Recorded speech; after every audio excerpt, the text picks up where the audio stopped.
In the spring of 1940, Hitler's armies smashed across the borders of the Netherlands and Belgium and raced into the northern reaches of France. Great Britain was in trouble. The bombing of London had just begun, and it was clear that without outside assistance, all of Western Europe would soon be overrun. America had not yet officially entered the war, but that appeared inevitable. In its preparations, the U.S. Army discovered it had one glaring weakness.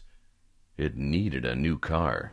The War Department sent out an RFP, a request for proposals, to 134 car makers. And the War Department said, we want a new vehicle that will replace the horse. It has to go any place a horse can go. It has to climb a 30-degree grade. It has to be able to pull a gun. And you know what? It can't weigh any more than a big horse, 2,000 pounds max. The demands were extreme, and the timeline was absurd. Now, the War Department had said, we want this miracle vehicle. We want it in 49 days, a prototype delivered to Camp Holabird, Maryland. Well, the big guys said, oh, it can't be done. A miracle car in 49 days? Get serious. Luckily for the free world, there was one tiny company that dared to take on the challenge. The American Bantam Car Company from Butler, Pennsylvania. Bantam was about to go out of business anyway. They had been building midget cars on the British Austin pattern for a number of years, but in America, everyone wanted big American cars, not midget runabouts. So the guys at Bantam said, I think we can do this. Let's open up those factory doors. Let's wamp up this car, deliver it in 49 days. And they did it. They did it by tearing down and reconstructing the Bantam Speedster. It was a cute little two-seater that wasn't selling very well. It was made fun of in editorial cartoons and dismissed as a mere toy by the automotive establishment.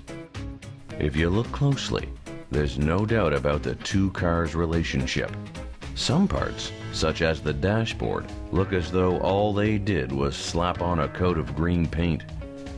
Less than 2 months to create the prototype, there was no time to get clever about accessories. They were on a shoestring budget and took any chance they had to use existing parts. They called it the Bantam Reconnaissance Car.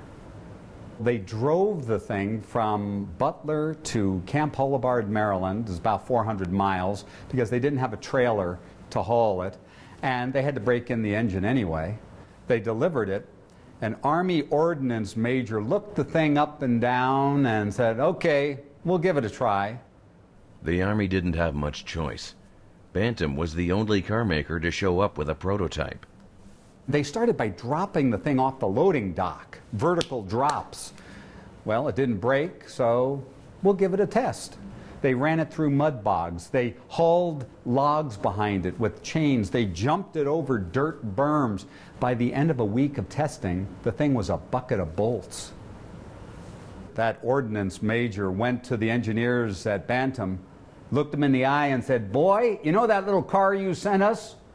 Well, it's exactly what we're talking about. We need 300,000 of these things. When can you deliver? It should have been the greatest day in the company's history. This could have been the story of how hard work and clever ingenuity by a handful of dedicated men saved a company from ruin.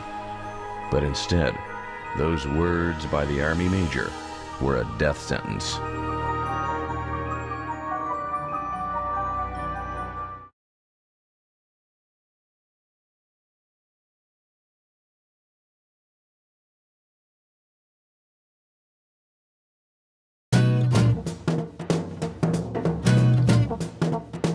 In 1940, the U.S. Army sent out a request to all the automakers in the country for a replacement for the horse. They needed a small, light vehicle that could go virtually anywhere. The American Bantam Car Company created the Bantam Reconnaissance Car, and it passed every test the Army threw at it. That ordnance major went to the engineers at Bantam, looked them in the eye and said, "Boy, you know that little car you sent us? Well, it's exactly what we're talking about. We need 300,000 of these things. When can you deliver?" Well, the guys at Bantam had never built more than 500 units in a year's time in the history of their company. And now they had this huge government contract. It looked like Bantam was going to be king of the automotive world with a big government contract. But the Japanese bombed Pearl Harbor, America found itself in a shooting war, and Bantam couldn't keep up with the production demands. Bantam built about 300 cars before the Army got impatient. The War Department actually let Ford and Willis Overland inspect Bantam's Jeep. They gave them the blueprints and said, "Can you do better?" I mean, this is wartime and anything goes.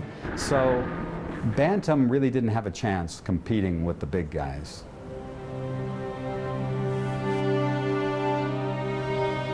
The War Department let contracts to Willis Overland that made over 300,000 Jeeps, and then they couldn't keep up with the demand, so Ford made another 280,000.